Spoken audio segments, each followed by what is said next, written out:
Ngibingelele ngiphinde nginamukele nonke abathandi bomculo amaskandi kule channel ke ngilethela indaba zamaskandi ezifika ngaso ke isikhathi ususeke ukukhuluma ke umlandeli ke kakhuzani ke ethi ke iParis ke ivotelwa yibo ke abantu ke abangeqondile ke abazitabane ke ngokuchaza ke kwaletsizwe ke awuyizwela ke mbukeli ke nathi ke ivideo ke le ndoda ke ichaza ngabo ke abavotela ke iParis. Siyabonga. Uyabona and njoba sizinsizwa nje ngeke usithole emdletsheni. Buka ama stats ukuthi obani abantu abavotela ipenis kakhulu. Uzobona ukuthi ipenis ivotelwa yitabane kakhulu.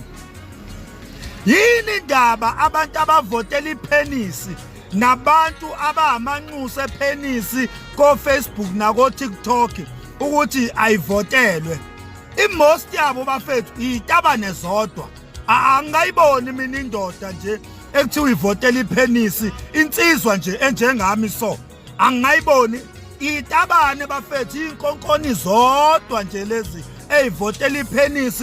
Obuka ngisho laba abagxeka ingoma kakhuzani. Ubuka ukuthi itabane ngempela omahlatshwa indunu. Itabane zodwa leziyana. Ubukusise kahle uma ngabe ngesikhathi egxeka ingoma kakhuzani umbuka ukuthi uhleli kanjani. Uzobe ehleli ngecele ehleli ngesayidi akusahlaleka aqonde nje straight ngoba iphelile indunu bayiqedile abafana. Uyabona ngaleso sikhathi lo muntu uma umbuka indlela adalwe yiyo wadalwe indoda kodwa indunu bayiqedile abafana. At the same time ulandela isikhope yini indaba abalandeli bakadunudunu umthandeni manqele abalandeli bakhe bonke bayitabane. Kanti kwenzakalani lapha emdletsheni bafowethu? Hayi anikhulumeni iqiniso. Kwenzakalani emdletsheni?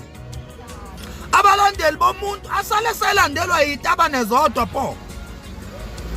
Hayi